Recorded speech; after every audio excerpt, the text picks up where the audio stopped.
Una figura realmente notable de nuestro tiempo y que merece ser conocida, especialmente por los católicos, por su carácter paradigmático y arquetípico, es la de un joven mexicano llamado Anacleto González Flores, que murió mártir en el siglo pasado y que el Papa pronto va a beatificar, ya ha resuelto beatificarlo, introducía la causa y ha llegado a su término. Voy a hablar de este muchacho, de este joven, como dije, realmente modélico para la juventud particularmente, pero para toda persona.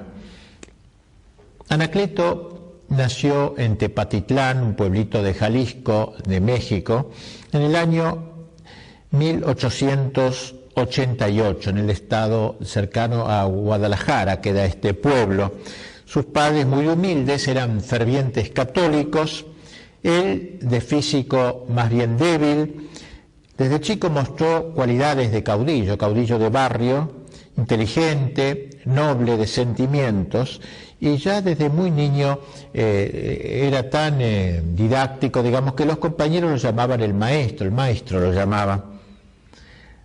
A raíz de una misión que un sacerdote predicó en Tepatitlán, sintió el llamado a la vocación sacerdotal y se decidió entonces a llevar una vida más generosa para con Dios, con el prójimo,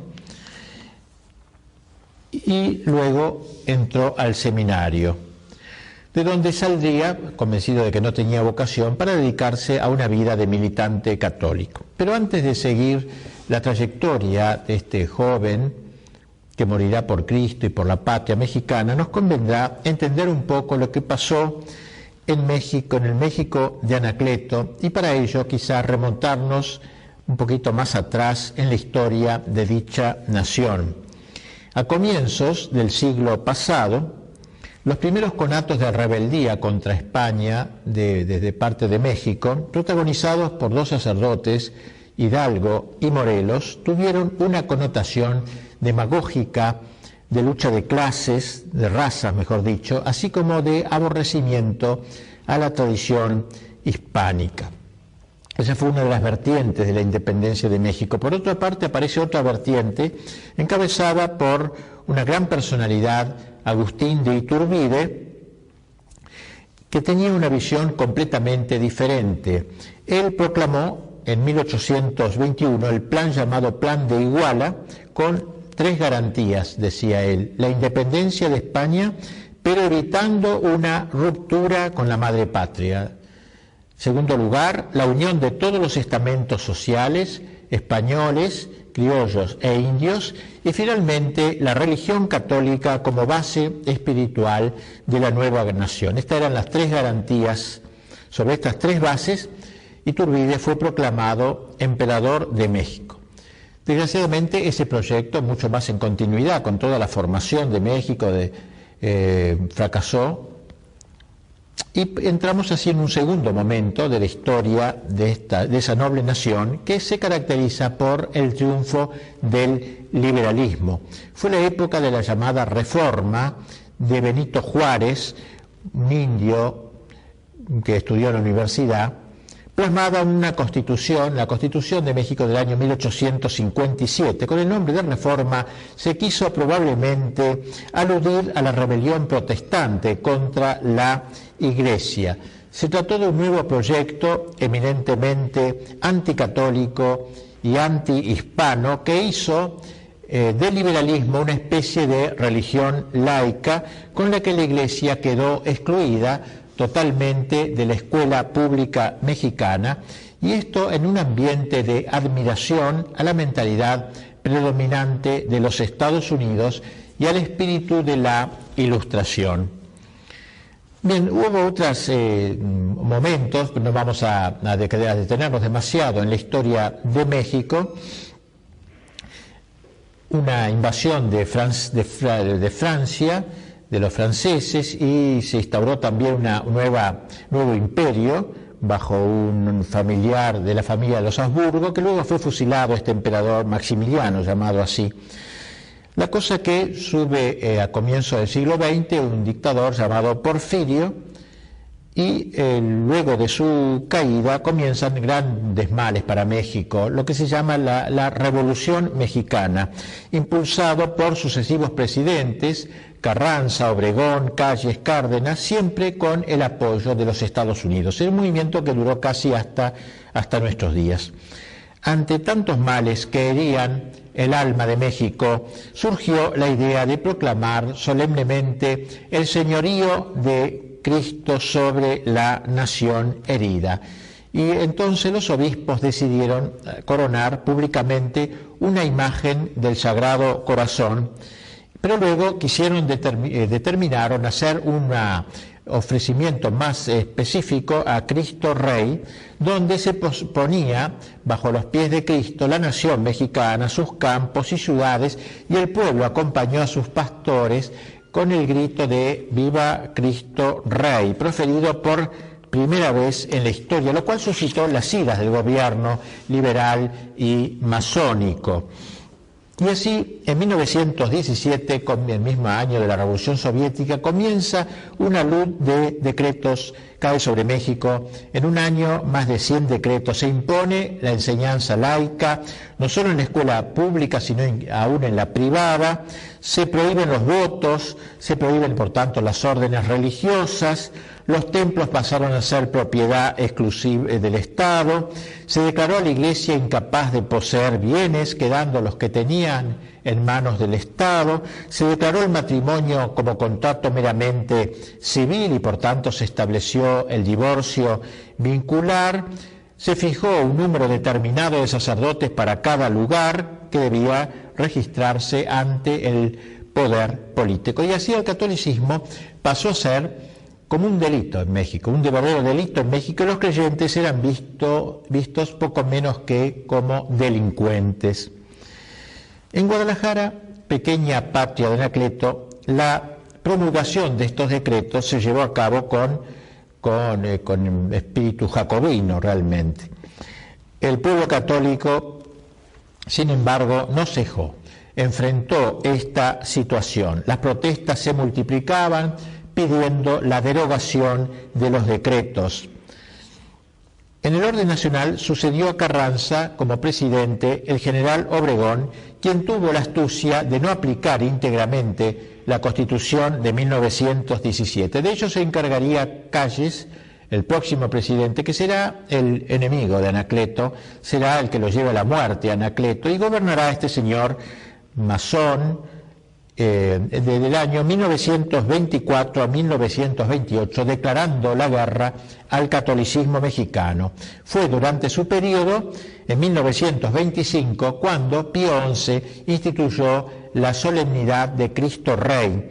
Ulteriormente el Papa diría que el motivo que lo movió a tomar esa medida había sido el fervor del pueblo mexicano en favor de la realeza de Cristo. Durante estos últimos años tan arduos, los católicos habían comenzado a movilizarse. Tenemos que destacar una figura señera, la del padre Bernardo Borguén de la Compañía de Jesús, quien en 1918 había fundado la Asociación Católica de la Juventud Mexicana, ACJM, la sigla que la enunciaba, con el fin de coordinar todas las fuerzas vivas del catolicismo en orden a la restauración del orden social en México. Este padre decía que había que formar a la juventud sobre 3 pilares fundamentales: la piedad, el estudio y la acción. Y me parece una muy buena idea: la piedad para formar católicos en serio, el estudio para consolidar bien la doctrina, ya que era una lucha muy doctrinaria la que se establecía, y la acción, es decir, el apostolado. Y tomó como lema para toda esta juventud: por Dios y por la patria. Ese era el grito del padre Borguén. Su idea era formar, como él dice en este texto, dice, un buen contingente de jóvenes estrechamente unidos entre sí, que animados de una fe profunda en la causa de Dios, de la patria y del alma popular, trabajasen a una por Dios, por la patria y por el pueblo, amando a Dios hasta el martirio, a la patria hasta el heroísmo y al pueblo hasta el sacrificio. De esta acción católica, diría, años después, otro padre jesuita muy destacado en México, decía que aquel padre había acertado con el más perfecto modo de formar hombres, pues ha sabido forjar mártires. Una linda frase, ¿no? O sea, formó hombres porque supo forjar almas de mártires, templos de mártires. Bien, en este ambiente entonces se va a mover nuestro héroe, nuestro querido Anacleto González Flores. Su estampa nos ofrece dos facetas, primero la del docente y luego la del caudillo.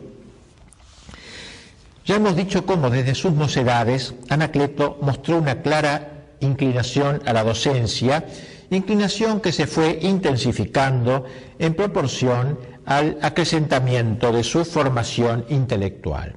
Durante los años que estuvo en el seminario, frecuentó sobre todo la filosofía, la teología y se puso en contacto con autores del calibre de Santo Tomás, San Agustín. Para su afición oratoria fueron guías principales Demóstenes, Cicerón, Virgilio, Bossuet, Fenelón, Vázquez de Mella.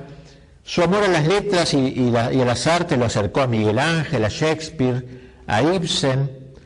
Su inclinación social y política lo llevó al conocimiento de Malincroft, Ketteler y otros grandes dirigentes católicos de Europa.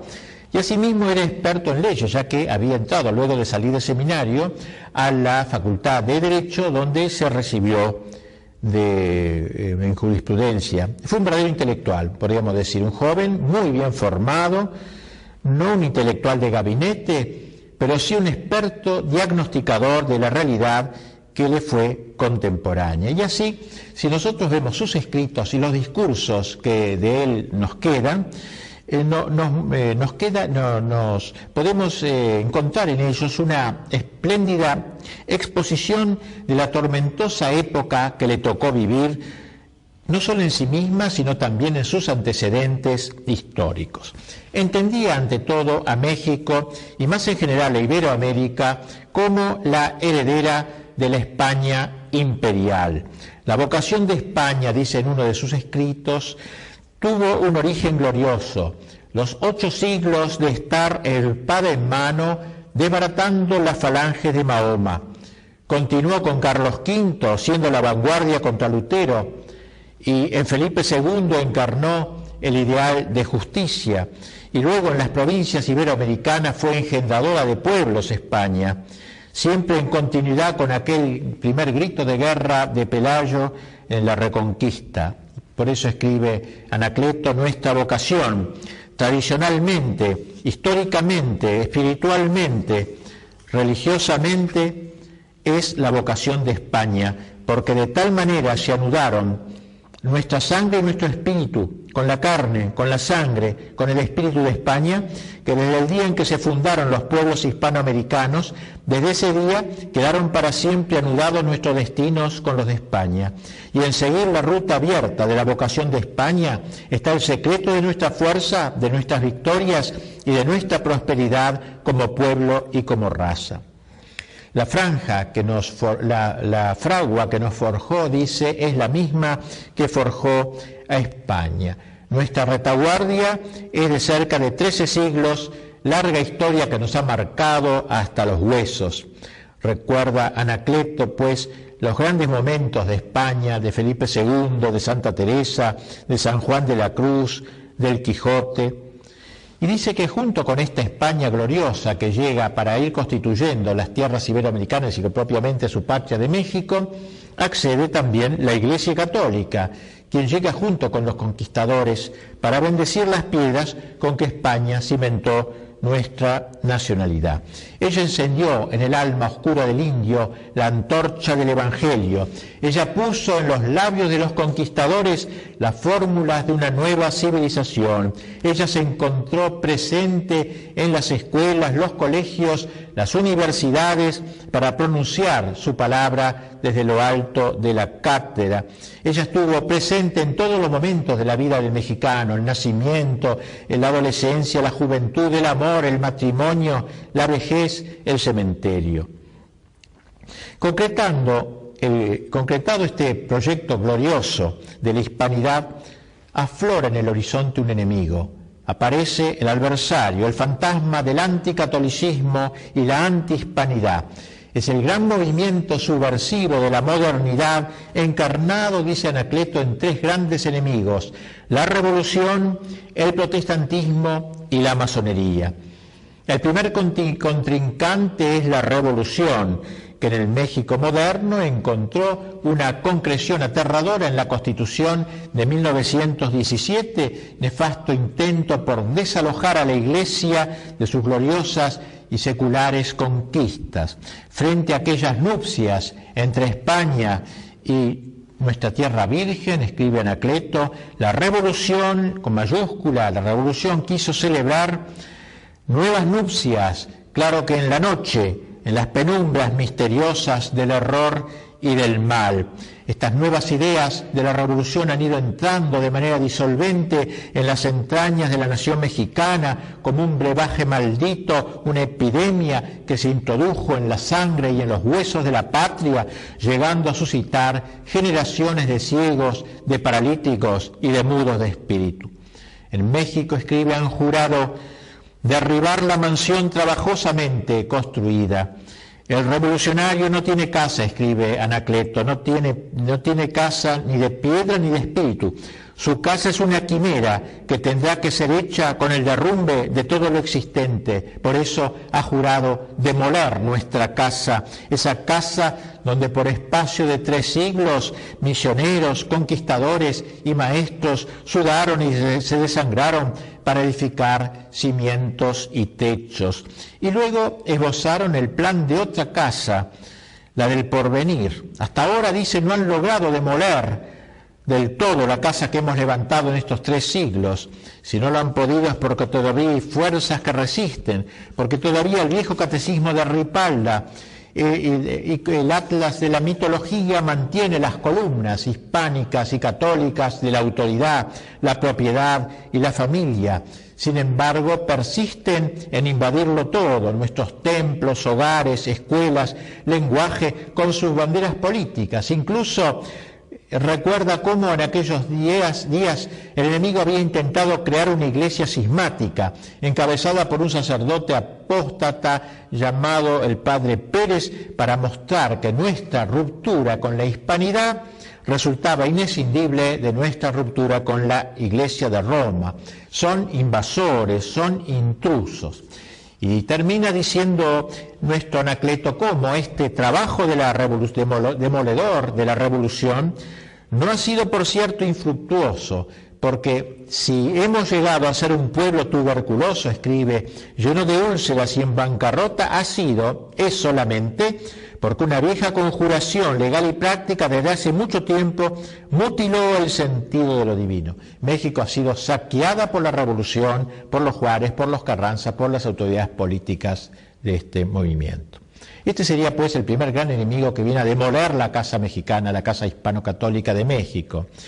Junto con la revolución destructora, Anacleto denuncia el ariete del protestantismo, el segundo gran enemigo que llega a México principalmente a través del influjo de los Estados Unidos.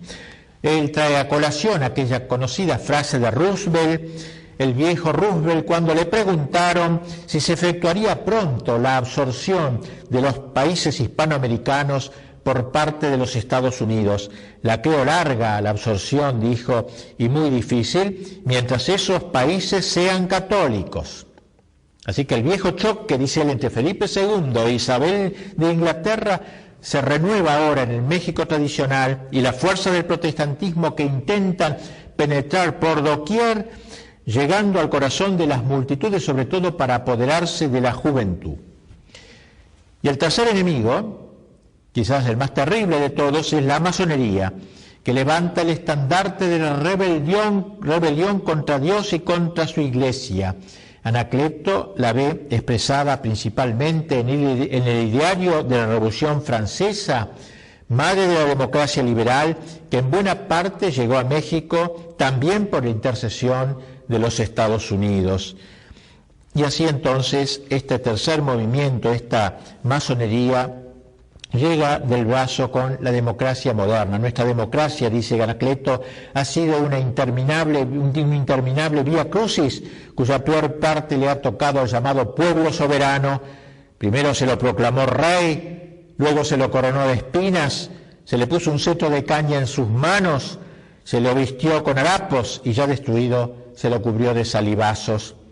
La democracia moderna que trae la masonería se basa en un eslogan mentiroso, el de la igualdad absoluta. Se echaron, dice, en brazos del número de sus resultados rigurosamente matemáticos y esperaron tranquilamente la reaparición de la edad de oro. Su democracia resultó una máquina de contar votos, una mitad más uno.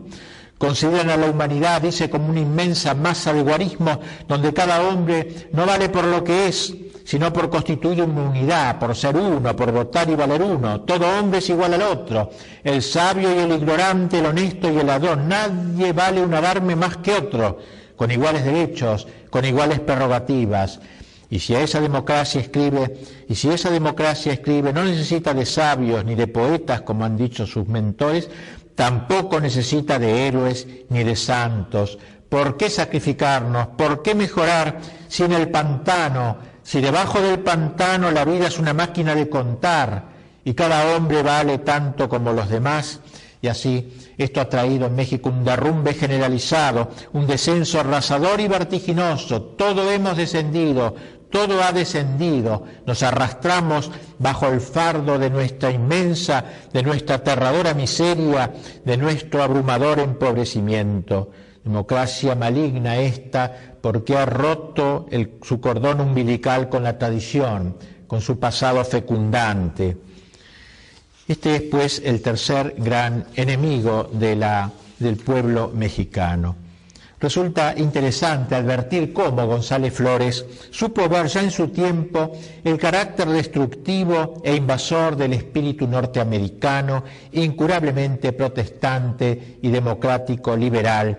Coincidía con Anacleto el vicepresidente de la Liga Católica, Miguel Palomari Vizcarra, en un memorándum relativo a la influencia de los Estados Unidos sobre México en materia religiosa. Allí este gran dirigente dice: el imperialismo yanqui es para nosotros y para todos los mexicanos que anhelan la salvación de la patria algo que en sí mismo es malo y como malo debe combatirse enérgicamente. Y fue admirable, pues, que Anacleto y estos grandes dirigentes del catolicismo mexicano advirtieran cómo había una estrecha relación entre el Estados Unidos liberal y la Revolución Soviética. Recordemos que en 1917 fue declarada la Constitución, mismo año de la Revolución Soviética. No era sencillo descubrir detrás del parloteo obrerista, indigenista y agrarista la usina real que alimentaba la campaña antirreligiosa.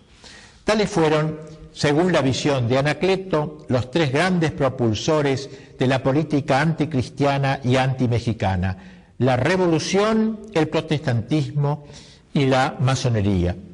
La revolución, escribe, es una aliada fiel tanto del protestantismo como de la masonería, sigue en marcha tenaz hacia la demolición del catolicismo y bate el pensamiento de los católicos en la prensa, en la escuela, en la calle, en las plazas, en los parlamentos, en las leyes, en todas partes. Nos hallamos en presencia de una triple e inmensa conjuración contra los principios sagrados de la Iglesia. De lo que en el fondo se trataba era de un atentado inteligente y satánico contra la vertebración hispano-católica de la patria. Así lo vemos a Anacleto como un intelectual, vemos cómo diagnostica muy bien la situación actual de México a la luz de todo el pasado mexicano. Pero dijimos que no fue un mero diagnosticador, un sagaz observador de lo que sucedía, fue también un conductor, fue un formador de espíritus, un caudillo, un espíritu de largas miras. En sus artículos y conferencias, nuestro héroe vuelve una y otra vez sobre la necesidad de ser realistas y enfrentar lúcidamente la situación por la que atravesaba la patria. Se nos ha caído la finca, dice, hemos visto el derrumbe estrepitoso del edificio de la sociedad y caminamos entre escombros, pero al mismo tiempo señala su preocupación porque muchos católicos desconocen la gravedad del momento y sobre todo las causas del desastre, ignoran cómo los tres grandes enemigos a que ha aludido, el protestantismo, la masonería y la revolución, trabajan de manera incansable y con un programa de acción alarmante y bien organizado. Esos tres enemigos están venciendo al catolicismo en todos los frentes, a todas horas y en todas las formas posibles, escribe. Combaten en las calles, en las plazas, en la prensa, en los talleres, en las fábricas, en los hogares. Es una batalla generalizada. Tienen desenvainada su espada y desplegados sus batallones en todas partes. Esto es un hecho. Cristo no reina en la vida pública, en las escuelas, en el Parlamento, en los libros, en las universidades, en la vida pública y social de la patria. Quien reina allí es el demonio, se respira el hálito de Satanás. ¿Y nosotros qué hacemos?, se pregunta. Nos hemos contentado con rezar, ir a la iglesia, practicar algunos actos de piedad, como si ello bastase para contrarrestar toda la inmensa conjuración de los enemigos de Dios. Le hemos dejado a ellos todo lo demás: la calle, la prensa, la cátedra, la enseñanza. En ninguno de esos lugares han encontrado una oposición seria. Y si algunas veces hemos actuado, lo hemos hecho tan pobremente, tan raquíticamente, que puede decirse que no hemos combatido. Hemos cantado en las iglesias, pero no le hemos cantado a Dios en la escuela, en la plaza, en el Parlamento, arrinconando a Cristo por miedo al ambiente. Urge, pues, salir de las sacristías, entendiendo que el combate se entabla en todos los campos, sobre todo allí donde se libran las ardientes batallas contra el mal. Procuremos, escribe, hallarnos en todas partes con el casco de los cruzados y combatamos sin tregua con las banderas desplegadas a todos los vientos. Reducir el catolicismo a plegaria secreta, a queja medrosa, a temblor y espanto ante los poderes públicos cuando éstos matan el alma nacional y atasajan en plena vía la patria, no es solamente cobardía y desorientación disculpable, es un crimen histórico, religioso, público y social que merece todas las execraciones. Tal es la gran denuncia de González Flores hacia adentro de la Iglesia, el inmenso lastre de pusilanimidad y de apocamiento que ha llevado a buena parte del catolicismo mexicano al desinterés y la resignación. Las almas sufren de empequeñecimiento y de anemia espiritual. Nos hemos convertido en mendigos, afirma, renunciando a ser dueños de nuestros destinos. Se nos ha desalojado de todas partes y todo lo hemos abandonado. Ni siquiera nos atrevemos a pedir más de lo que se nos da. Se nos arrojan todos los días las migajas que deja la hartura de los invasores y nos sentimos contentos con ellas. Tal encogimiento está en abierta pugna con el espíritu del cristianismo, que desde su aspiración es una inmensa y ardiente acometida a lo largo de 20 siglos de historia. La Iglesia, escribe, vive y se nutre de osadías. Todos sus planes arrancan de la osadía. Solamente nosotros nos hemos empequeñecido y nos hemos entregado al apocamiento. Hasta ahora los católicos no hemos hecho casi otra cosa que pedirle a Dios que Él haga, que Él obre, que Él realice, que haga algo o que haga todo por la suerte de la Iglesia en nuestra patria. Y por eso nos hemos limitado a rezar, esperando que Dios obre, y todo ello bajo la máscara de una presunta prudencia. Necesitamos la imprudencia de la osadía cristiana. Justamente en los momentos en que Anacleto levanta estas banderas, el Papa acababa de establecer, como dijimos, la fiesta de Cristo Rey. Refiriéndose a ella, Anacleto insiste en su proposición. Desde hace 3 siglos, explica, los abanderados del laicismo vienen trabajando para suprimir a Cristo de la vida pública y privada de las naciones, y con evidente éxito a escala mundial, ya que no pocas legislaturas, gobiernos e instituciones han marginado al Señor, desdeñando su soberanía.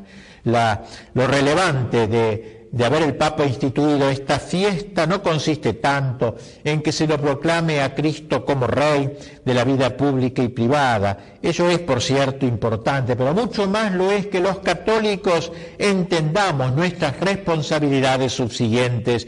Cristo quiere que lo ayudemos con nuestros esfuerzos, nuestras luchas, nuestras banderas, poner a su servicio nuestra inteligencia y nuestra voluntad, y ello no sucederá si seguimos encastillados en nuestros hogares y en nuestros templos. Nuestro catolicismo, dice, hasta ahora ha sido un catolicismo de paralíticos, y esto desde hace tiempo. Somos herederos de paralíticos, atados a la inercia en todo.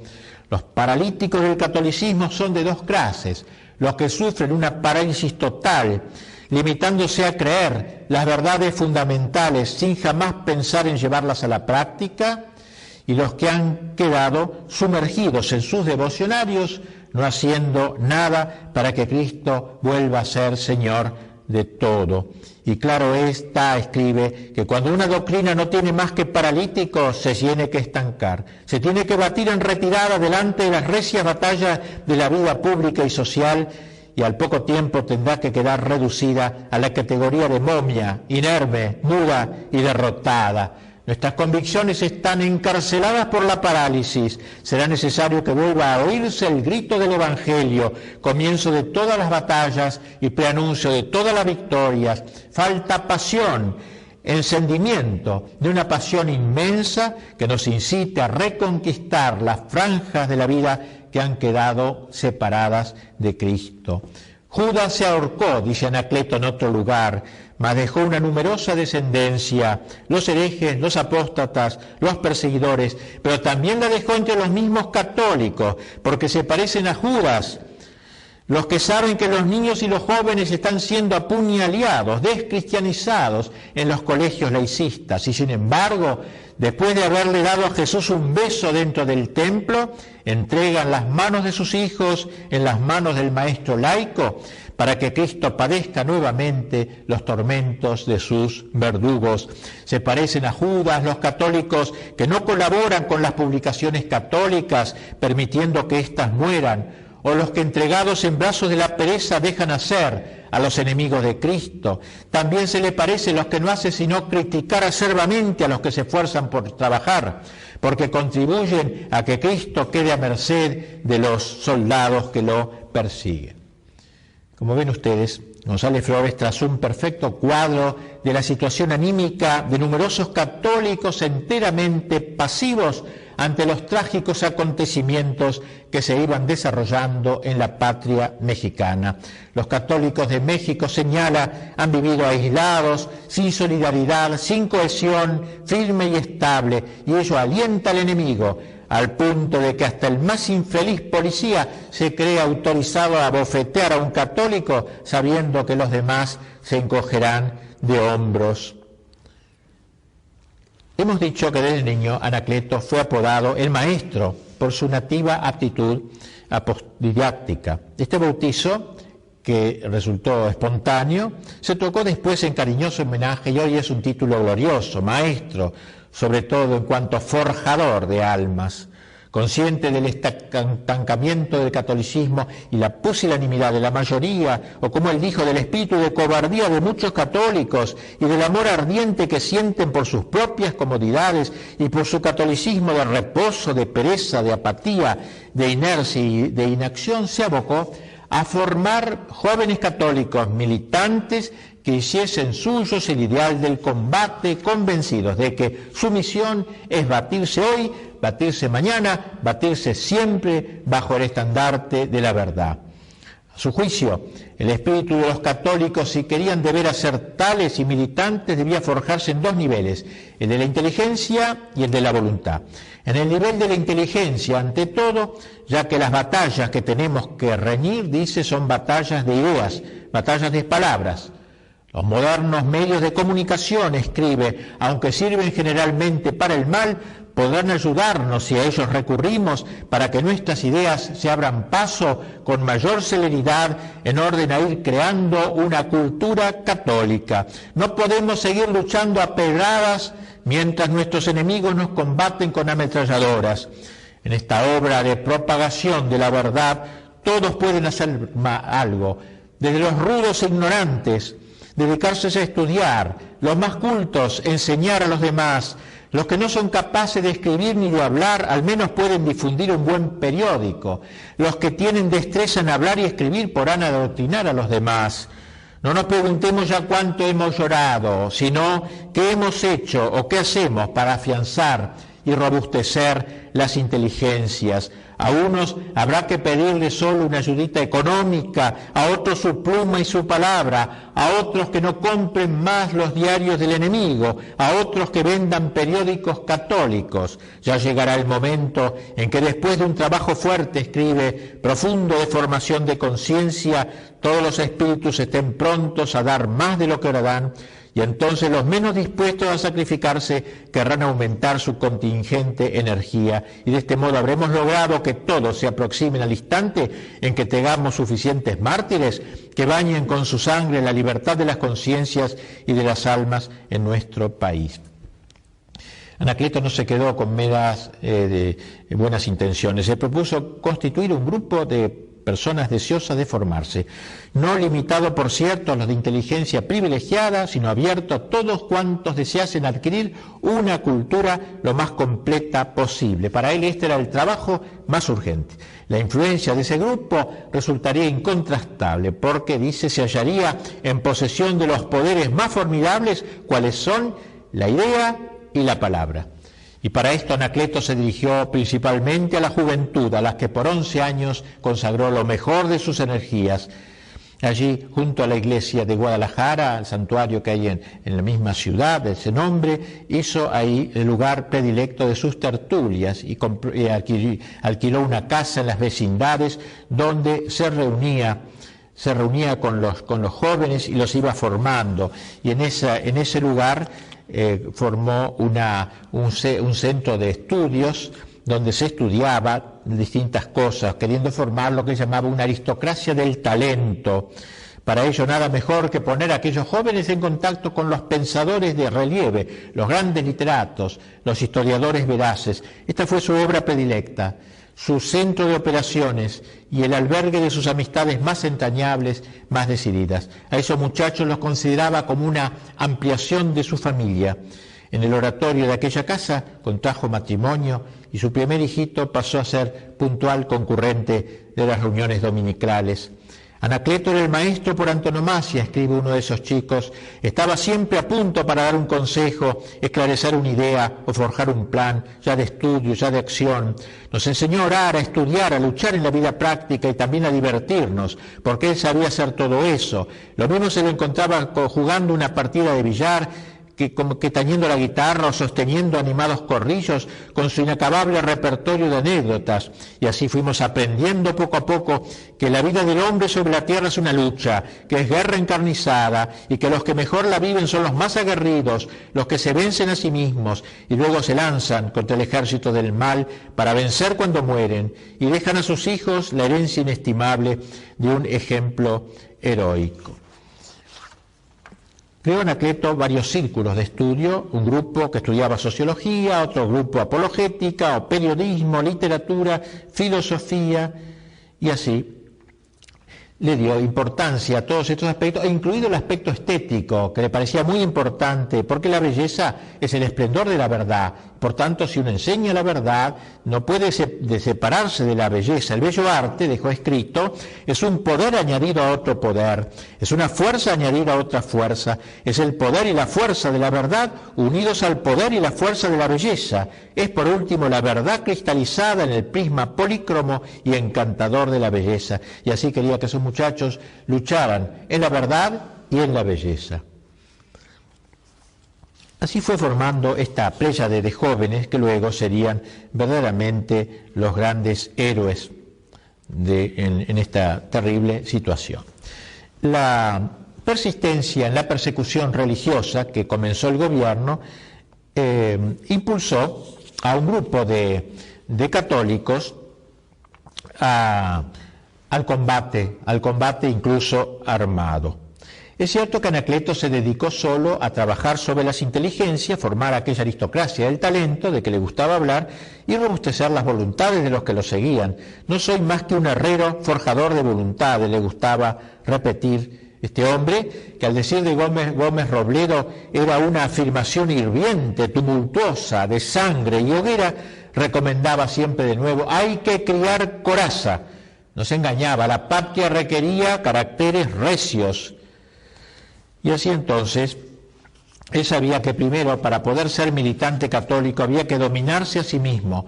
Por eso le pedía a los suyos a que primero fuesen abanderados de su propia personalidad, caudillos de su propio ser, para poder luego trabajar exteriormente. Él quería que los suyos tuvieran temple de héroes, que no cediesen jamás a transacciones y componendas, ya que tarde o temprano llegarían a la más ignominiosa de las capitulaciones.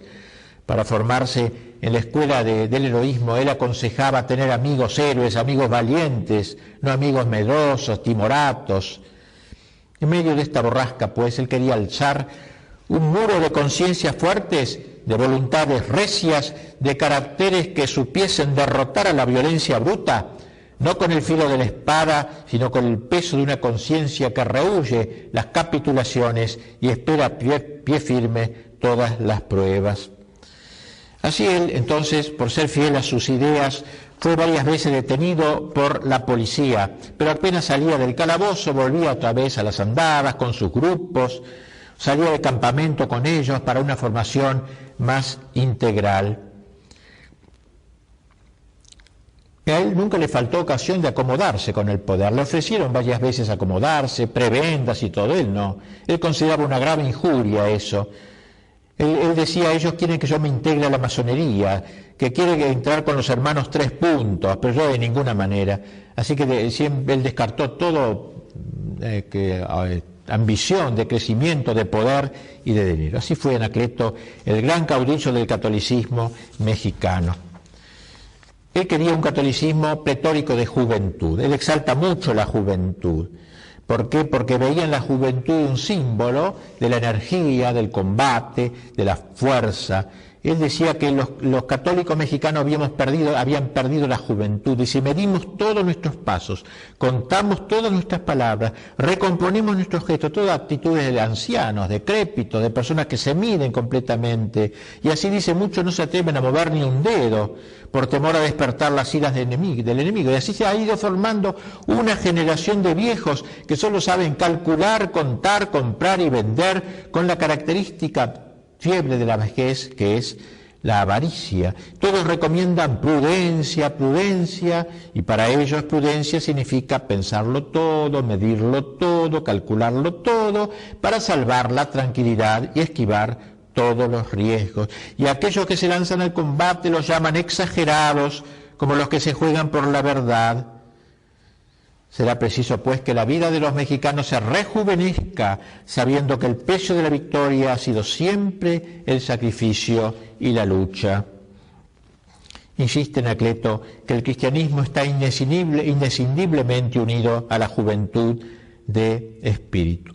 La juventud se completa, se robustece poniéndose bajo el aliento perpetuamente juvenil de Cristo. Él quería que sus muchachos vieran al Cristo joven, que incorporen su juventud a la juventud eterna de Cristo, que sumen su osadía a la osadía de Cristo, y así unidas estas dos audacias se formará el nudo que abarcará todos los destinos. Habrá que desposar la propia juventud, que es la audacia de un día, con la juventud de Cristo, que es la audacia de lo eterno. Los jóvenes deberán juntar sus dos manos todavía mojadas en el odre de la vida, con las dos manos de Cristo, mojadas todavía en la sangre de su audacia. Eso es lo que quería esta transfusión de juventud en el catolicismo mexicano.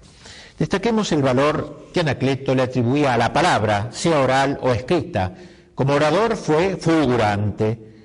Cual otro estilo, llenó de almenas las alturas del lenguaje, con el fin de suscitar una estirpe de héroes al estilo de Godofredo de Bouillon y el Cid Campeador, sus arquetipos favoritos. Él decía la importancia de la palabra, como aquella palabra de los romanos, delenda es Cartago, llevó al fin a la destrucción de Cartago. Él privilegió la palabra oral ante todo, dando numerosas conferencias vibrantes, llenas de fuego, una elocuencia notable, casi no se preparaba demasiado, sino que juntaba 3 o 4 ideas y se lanzaba, de modo que la misma marcha de la conferencia lo iba entregando al entusiasmo y a la idea, y concebía el discurso como un torneo entre el orador y los oyentes, ¿no? Muy distinto al caso del escritor, decía él, que envía a lo lejos su mensaje. Pero también, además de su oratoria, usó mucho también el escribir. En los pocos años de vida pública que tuvo, logró gestar varias revistas. La Palabra, se llamaba una La Época, La Lucha, pero la más importante fue un periódico al que llamó Gladium, que aparecía todas las semanas, donde él volcó toda su idiosincrasia, mezclando la especulación doctrinal con el cuento jocoso y la narración familiar. Era una revista de gran repercusión, de la cual se vendían nada menos que 100.000 ejemplares. Hay que leer, le decía a los jóvenes, hay que leer. ¿Qué es un libro? Un polemista que tiene la paciencia de esperarnos hasta que abramos sus páginas, hunde su mano encendida en nuestras entrañas, y va diciendo cómo el mismo emperador Alejandro Magno nunca iba a la batalla sino acompañado de algún libro, porque era necesario eso para enardecer su espíritu. Anacleto fue un poseído del verbo, el verbo oral o el verbo escrito. González Flores no limitó su acción a individuos o a pequeños grupos, sino que le extendió también a emprendimientos de alcance nacional. El gobierno seguía persiguiendo, asesinando gente, laicos, sacerdotes y todo, y entonces se presentó, había que enfrentar esto. ¿Cómo hacerlo? Lo primero que se hizo fue, Anacleto organizó un gran boicot nacional, nadie compra nada en ningún negocio público. Fue realmente notable esto. Pero claro, no fue suficiente. Segunda medida que se tomó era el tratar de juntar firmas en todo el país para enviar al gobierno pidiendo la revocación de las leyes de calles. Ellos tiraron al canasto todas esas firmas, no sirvió para nada.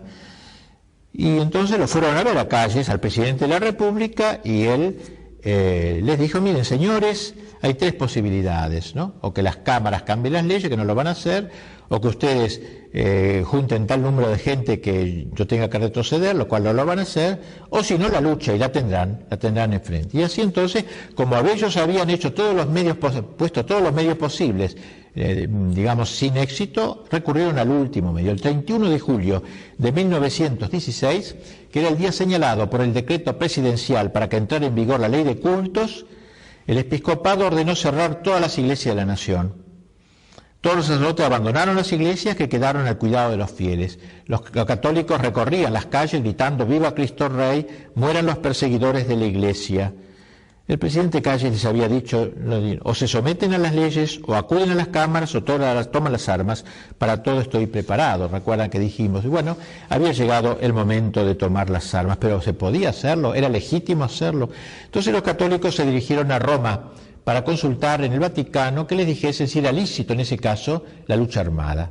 Y se les contestó que sí, que era perfectamente lícito y hasta obligatorio en cierta manera, ya que se había recurrido a todos los medios anteriores sin éxito y no había derecho a permitir que el presidente de la República liquidase todo resto de catolicismo en la patria mexicana. Y así los obispos mismos de México, si bien no alentaron directamente el enfrentamiento armado, sin embargo dijeron que no era una insurrección injusta, sino de legítima defensa, y por tanto concluían, son los católicos perfectamente libres en el ejercicio de sus derechos cívicos y políticos. Una pastoral colectiva del episcopado que fue confirmada por el Papa. ¿Qué hará Anacleto frente a esto? Cuando ve que los jóvenes empiezan a irse al monte, cada uno a luchar, a combatir, hombres y mujeres, las mujeres forman una entidad llamada Santa Juana de Arco, etcétera, para llevar armas a los varones, y así están. Anacleto, curiosamente, no se sentía inclinado al recurso de la lucha armada. Él pensaba que había que hacer más bien una especie de columna de martirio, o lo que él llamaba hacer un plebiscito de los mártires, dejar que nos maten. Nos falta, dice, nos basta con la fuerza moral. La iglesia está nutrida de sangre de león. Estamos obligados a mojarla con nuestra sangre, o sea, plebiscito de los mártires. Él no buscaba tanto el triunfo próximo cuanto la proclamación heroica y martirial de la verdad. Muramos mártires, pero es claro, mártires, digamos, no pueden morir todos, de alguna manera, se destruiría el catolicismo, se destruiría la iglesia. Y entonces, poquito a poco, él se fue dando cuenta de que era conveniente entrar en la lucha. Él no entró personalmente, pero ayudó a todos los jóvenes, estos que había formado y otros, a ir al monte de Jalisco, sobre todo a combatir. Y así el año 1926 señaló el comienzo de la gran epopeya mística, noble y santa, por la que numerosas personas, a veces insignificantes, se convirtieron en héroes. La desigualdad de los dos bandos era enorme. De un lado, las fuerzas militares del gobierno, perfectamente equipadas, que formaban el ejército de la nación, con jefes y oficiales entrenados, y del otro, ciudadanos de toda condición, incluso mujeres y niños, por lo general ajenos a la milicia, carentes de todo entrenamiento y de armas. Por el lado gubernamental, no faltó el apoyo del embajador de los Estados Unidos, el protestante y maquiavélico Dwight Morrow, íntimo amigo de Calles, quien logró un completo apoyo moral y militar del gobierno de los Estados Unidos a los perseguidores mexicanos, haciendo que se controlara la frontera para que no entrara ningún arma de Estados Unidos, e incluso enviando los primeros bombarderos, los primeros aviones de combate que se han usado en la historia del mundo para atacar a los cristeros que estaban en los montes. Fue realmente vergonzoso. No es tiempo ahora ni momento para contar los avatares de esta guerra cristera tan importante. Podríamos poner tantos ejemplos realmente heroicos. Quienes no combatían en los cerros, combatían en las ciudades, llevando armas, llevando municiones a los combatientes. Incluyamos en este cuadro de honor a tantos sacerdotes heroicos que de una u otra forma, algunos los menos con las armas en las manos, otros como capellanes de los combatientes, colaboraron estrechamente con los cristeros. Es una gloria decir que habiendo más de 4.100 sacerdotes en toda México, hubo muy pocos, menos de 10, que a raíz de la persecución defeccionaron. Cuando los cristeros se lanzaban al combate, lo hacían invocando el nombre de Dios. Mientras los soldados del gobierno gritaban «¡Viva Satanás! ¡Viva el demonio! ¡Que muera Cristo! ¡Que muera su madre!», los cristeros exclamaban «¡Viva la Virgen de Guadalupe!» y sobre todo «¡Viva Cristo Rey!». Y fue por este grito que lanzaban en el combate o antes de ser fusilados que los enemigos los llamaron los cristeros o los Cristos Reyes. El heroísmo de los cristeros encontró un lugar privilegiado en los altos de Jalisco. Y así vamos llegando a los últimos momentos de la vida de nuestro héroe. He aquí que él estaba muy perseguido por la policía. Él se había quedado en la ciudad de Guadalajara, dirigiendo desde allí el apoyo, la logística a los combates, y él, permaneciendo en Guadalajara, era perseguido constantemente por la policía, siempre hostigado. Se puede decir que no conoció días sin sobresalto. Varias veces fue encarcelado, pero cuando salió de la prisión continuaba como antes. Llegó un momento en que el acoso de los enemigos lo obligó a esconderse. Por algunas infidencias se había enterado de que el gobierno había decidido acabar con él, en la idea de que así la resistencia se diluiría. Y entonces se guareció, disfrazándose de obrero, en la casa de una familia amiga de los Vargas González. Yo tuve el gusto de conocer esa familia, que lo conoció Anacleto, la señora hoy que tendrá 80 años, y que tenía en ese momento 12 años. Voy a contar cómo me dijo cómo fue el hecho. Él se había recluido en esa casa de buenos católicos y amigos, y allí pasó todo el día, se puso un overol, se había dejado barba para disimular, y eran las 10 de la noche, 11 de la noche, se puso a escribir. Sería el último artículo de su vida, un artículo donde exhortaba al combate y enrostraba a los cobardes, a los mediocres que se quedaban al costado. Escribió hasta las 2 de la mañana. A las 2 de la mañana apagó la luz. Padre, me decía esta señora, en esta cama durmió su última noche. A las 3:30 de la mañana se oye un golpe en la puerta de la casa. Evidentemente era la policía. Se levanta la madre de la señora, la mujer que me hablaba, se levanta la madre y va con sus hijos mayores, que eran universitarios de Derecho. ¿Quién es? La policía. ¿Tienen permiso para entrar?, dijeron los estudiantes de Derecho, que siempre ven el pliegue jurídico del asunto. ¿Qué van a tener permiso de una policía si nomás golpean, entran? Y ya habían ocupado la parte superior de la casa, la terraza de la casa, así que estaban allí. Entonces cuando entran le avisan a Anacleto, la policía. Entonces Anacleto pasa a un segundo patio donde habían puesto una escalerita para escapar a la casa vecina. Estaban apalabrados, lo de la casa de al lado, pero en el momento que se levanta y va al segundo patio, lo detienen de arriba, alto, no se mueva más. Entonces ahí lo detienen. Él estaba muy nervioso, me dijo la niña esta, la hermana de los Vargas, muy nervioso, con miedo, natural, y así. Entonces llevan a la madre y a la hija que hablaba conmigo a la cárcel de las mujeres, y a Anacleto y a los 3 varones los llevan a la cárcel, al ejército, al regimiento.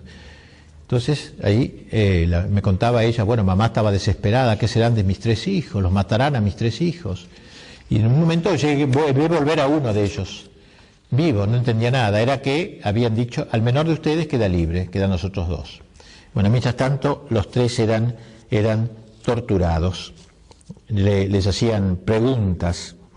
Dinos, fanático miserable, ¿en dónde se oculta tu obispo Orozco y Jiménez? Le preguntaban a Anacleto, lo habían colgado del techo y los pies en el aire y lo pinchaban con un puñal y le querían hacer decir las cosas, ¿no? Y él decía, yo no lo sé. La cuchilla destrozaba aquellos pies, como dice Gómez Robledo, el hombre que ha vivido por la palabra va a morir por el silencio. Dinos, ¿quiénes son los jefes de esa maldita liga que pretende derribar a nuestro jefe y señor el general Calles? No existe más que un solo señor de cielos y tierra, ignoro lo que me preguntan. El cuchillo seguía desangrando aquel cuerpo. Pica, más, le decía el oficial al verdugo. De manera semejante torturaban a los 2 chicos Vargas, a los amigos de él, y por Anacleto decía, no maltraten a esos muchachos, si quieren sangre está la mía, y él no quería que flaquearan sus amigos, y así por fin le asestan un golpe enorme sobre el hombro, con la boca chorreando sangre por los golpes, comenzó a exhortarlos con aquella elocuencia suya, suspendieron las torturas, y entonces se hizo un consejo de guerra sumarísimo, se lo condena a muerte. Al oír la sentencia, Anacleto respondió con estas recias palabras, una sola cosa diré, y es que he trabajado con todo desinterés por defender la causa de Cristo y de su Iglesia. Vosotros me mataréis, pero sabed que conmigo no muere la causa.